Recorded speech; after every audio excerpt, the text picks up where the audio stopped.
Hello friend, नमस्कार। मैं हरिओम कुशवाहा। आज हम पढ़ेंगे क्लास 10th की साइंस एनसीईआरटी बुक। ठीक है, चैप्टर फर्स्ट। तो हम इसको इसमें जितने भी आपके प्रश्न रहेंगे, हम उनका उत्तर आपको वीडियो वाइज वीडियो आपको उपलब्ध कराते जाएंगे।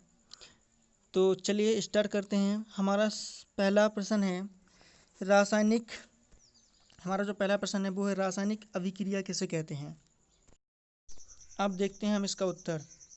जब कोई जब कोई पदार्थ किसी अन्य पदार्थ से क्रिया करके भिन्न गुणों वाला पदार्थ का निर्माण करता है, तब वह प्रक्रिया रासायनिक अभिक्रिया कहलाती है।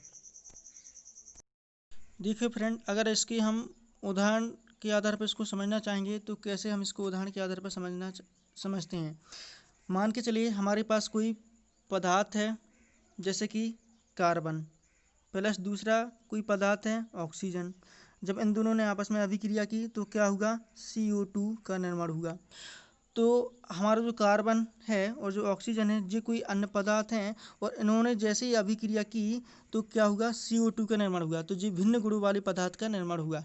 तो इस प्रकार से हम इसका आंसर बता सकते हैं और इसके उदाहरण को हम इस प्रकार से लिख सकते हैं। ठीक है, तो चलिए अब देखते हैं हमारा अगला प्रश्न। हमारा जो अगला प्रश्न है वो है रासायनिक समीकरण किसे कहते हैं। रासायनिक समीकरण किसे कहते हैं, ये फ्रेंड आपका काफ़ी महत्वपूर्ण, आपका काफ़ी इम्पोर्टेंट क्वेश्चन है। ठीक है, तो जी आपको ध्यान रखना है। तो चलिए हम इसका उत्तर किस प्रकार से लिखेंगे।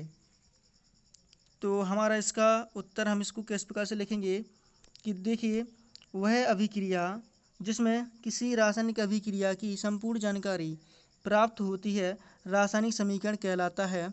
इसमें अभिकारक एवं उत्पादों की भौतिक अवस्था सहित उन्हें संकेतों के रूप में लिखा जाता है। अगर इसको हम उदाहरण के आधार पर समझना चाहेंगे तो इसको उदाहरण के आधार पर हम कैसे समझेंगे।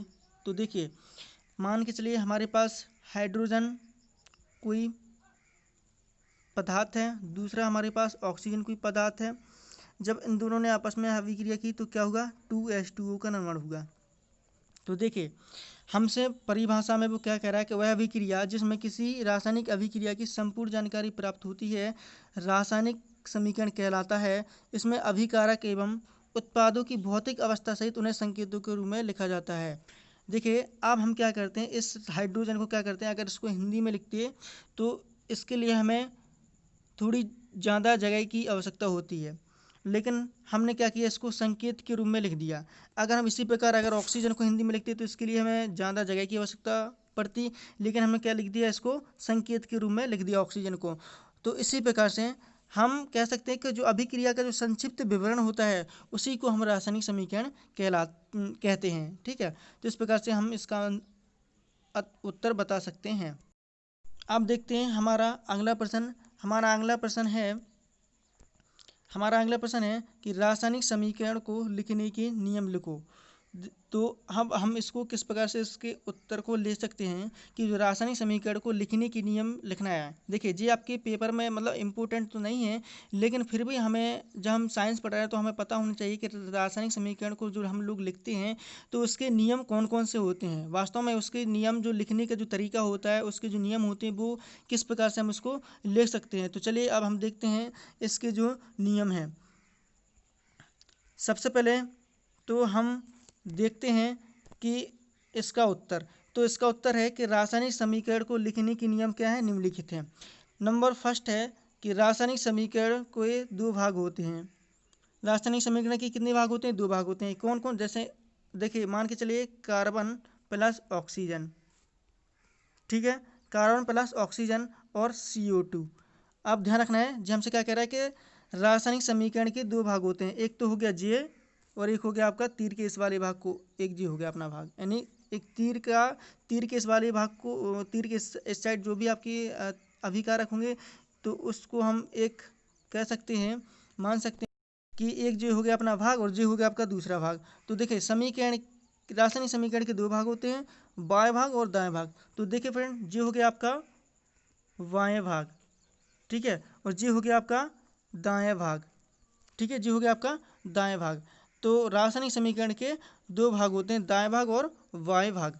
अब देखिए फ्रेंड, बाएं भाग में अभिकारक होते हैं। ठीक है, बाएं भाग में क्या होते हैं फ्रेंड, अभिकारक होते हैं। जैसे मान के चलिए बाएं भाग में कैसे अभिकारक होते हैं, बाएं भाग में अभिकारक होते हैं कार्बन प्लस ऑक्सीजन जी के हैं अभिकारक ही हैं। जब इन दोनों ने आपस में अभिक्रिया की तो क्या हुआ, CO2 का निर्माण हुआ, यानी प्रोडक्ट यानी उत्पाद बना। तो देखिए बाएं भाग में क्या होते हैं फ्रेंड, अभिकारक होते हैं। और इसके बाद क्या कह रहा है जी हमसे कि बाएं भाग में अभिकारक होते हैं जिन्हें संकेतों या सूत्रों के रूप में लिखते हैं, और दाएं भाग में उत्पाद होते हैं। ठीक है, ये है फ्रेंड आपका दाएं भाग। तो दाएं भाग में उत्पाद होते हैं, उत्पाद नहीं प्रोडक्ट या प्रतिफल कह सकते हैं इनको, होते हैं जिन्हें संकेतों या सूत्रों के रूप में लिखते हैं। और अभिकारकों के बीच प्लस का चिन्ह दिया जाता है। देखिए आपका कार्बन और ऑक्सीजन जी आपके अभिकारक हैं, तो इनके बीच में क्या है, प्लस का चिन्ह दिया जाता है। तो इस प्रकार से अपन इसको पहले पॉइंट में इसको समझ सकते हैं। अब देखते हैं हमारा दूसरा पॉइंट।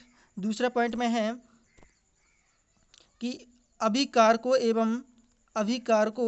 एवं उत्पादों के बीच तीर का निशान लगाया जाता है। बोलो को सही है, अभिकारकों और उत्पादों के बीच में क्या होता है फ्रेंड, तीर का निशान लगाया जाता है। जी आपका तीर का निशान लगाया जाता है। ठीक है, अब देखते हैं हमारा तीसरा पॉइंट में है।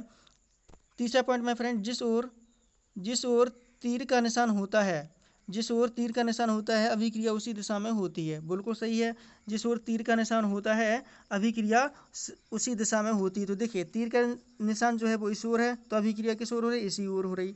ठीक है, तो इस प्रकार से हम इसको समझ सकते हैं। अब देखिए हमारा जो नेक्स्ट पॉइंट है वो है समीकरण को, हाँ नेक्स्ट जो पॉइंट है वो है कि समीकरण को संतुलित करके लिखा जाता है। बिल्कुल सही है। देखिए जैसे हम बात करते हैं कार्बन प्लस ऑक्सीजन की, तो यहाँ पर क्या है कि कार्बन यानी CO2।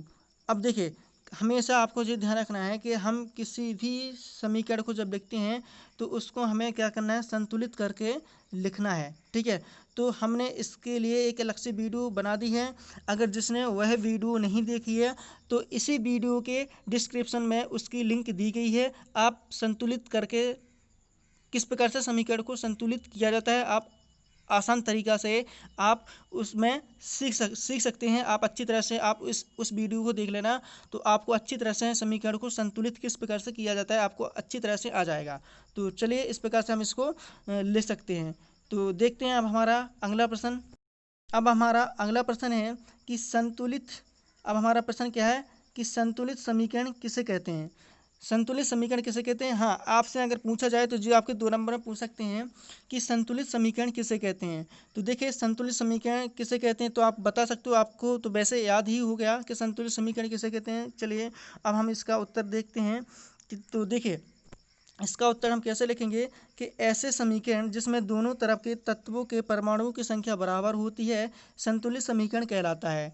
देखिए मान के चलिए हम बात करते हैं यहाँ पर एग्जाम्पल के थ्रू इसको समझना चाहते हैं, तो हाइड्रोजन प्लस ऑक्सीजन। हमने क्या किया फ्रेंड, यहाँ पर हाइड्रोजन और ऑक्सीजन की अभिक्रिया, जब हाइड्रोजन और ऑक्सीजन ने अभिक्रिया की तो क्या बना फ्रेंड, H2O। अब देखिए परिभाषा क्या है, परिभाषा है कि संतुलित समीकरण किसे कहते हैं। देखो संतुलित का मतलब जो होता है कि दोनों तरफ के जो परमाणु हैं बिल्कुल समान होना चाहिए, उनके जो एटम हैं वो कैसे होने चाहिए, बराबर या समान होने चाहिए। तो देखो यहाँ पर हाइड्रोजन कितने हैं, 2 हैं, लेकिन यहाँ पर हाइड्रोजन कितने हैं, 2 हैं, यहाँ पर भी बिल्कुल सही है। लेकिन ऑक्सीजन यहाँ पर 2 हैं इस साइड, तो यहाँ पर ऑक्सीजन कितना है, 1 है। तो हम क्या करेंगे, यहाँ पर ऑक्सीजन कितना है, 1 है, तो हम क्या करेंगे यहाँ पर 2 का गुणा कर देंगे। देखिए जब हमने यहाँ पर 2 का गुणा किया तो हाइड्रोजन यहाँ पर कितने हो गए, 4 हो गए। और यहाँ पर हाइड्रोजन कितने हैं, 2 हैं, तो हम क्या करेंगे यहाँ पर भी 2 का गुणा कर देंगे, जिससे कि ये हमारा संतुलित हो गया। तो देखिए अब देखो कि हाइड्रोजन यहाँ पर 4 हो गए, हाइड्रोजन इस ओर 4 हैं और ऑक्सीजन यहाँ पर 2 हैं, और ऑक्सीजन भी यहाँ पर 2 होगा क्योंकि इसका गुणा इसमें भी माना जाएगा। तो इस प्रकार से हम इसको लिख सकते हैं। देखिए फ्रेंड अब हमारा जो प्रश्न है, वायु में जलाने से पहले मैग्नीशियम रिबन को साफ क्यों किया जाता है। देखिए फ्रेंड अब हम इसका उत्तर कैसे लिखेंगे। देखिए मैग्नीशियम रिबन पर उपस्थित अशुद्धियों के कणों एवं अन्य रासायनिक अभिकर्मकों को हटाने के लिए मैग्नीशियम रिबन को साफ किया जाता है। ठीक है, देखिए मान के चलिए इसका अगर इसका उदाहरण लिखना चाहते हो फ्रेंड तो आप इसका उदाहरण लिख सकते हो। देखिए जैसे मान के चलिए मैग्नीशियम, ठीक है, क्या हुआ मैग्नीशियम प्लस ऑक्सीजन, क्या होगा कि मैग्नीशियम एक धातु है, मैग्नीशियम धातु पर किसकी मतलब परत चढ़ गई ऑक्सीजन की, तो क्या होगा कि मैग्नीशियम धातु पर ऑक्सीजन की जैसे परत चढ़ गई तो मतलब वो जो परत चढ़ी तो यहाँ पर कैसी परत चढ़ गई मैग्नीशियम ऑक्साइड की, किसकी फ्रेंड मैग्नीशियम ऑक्साइड की MgO, इस मैग्नीशियम ऑक्साइड की परत इसके ऊपर जमा हो चुकी है। अब इसी परत को हटाने के लिए हम क्या करते हैं फ्रेंड, मैग्नीशियम रिबन को साफ करते हैं। क्यों? क्योंकि यहाँ पर मैग्नीशियम ऑक्साइड की जो परत है ये यहाँ पर परत जमा हो गई। जो परत होती है मैग्नीशियम ऑक्साइड की ये निष्क्रिय परत होती है। कौन सी परत मतलब ये निष्क्रिय परत होती है फ्रेंड, तो आपको ध्यान रखना है कि ये किसी काम की नहीं रहती है। इसलिए हम क्या करते हैं मैग्नीशियम रिबन को साफ करते हैं, जिससे कि ये हमारे जो मैग्नीशियम रिबन जो है वो सही तरीके से उसको अगर साफ करें तो वो सही तरीके से मैग्नीशियम धातु जो धातु की तरह बिल्कुल सेम जैसे धातु है मैग्नीशियम धातु रहेगी बिल्कुल वैसे ही उसकी जो अशुद्धियों के कण अच्छी तरह से उसको साफ करेंगे, जिससे कि उसके ऊपर जो अशुद्धियों के कण चढ़े हैं, जो निष्क्रिय परत उसके ऊपर चढ़ी है वो पूरी तरह से हट जाए, इसलिए हम उसको साफ करते हैं। तो फ्रेंड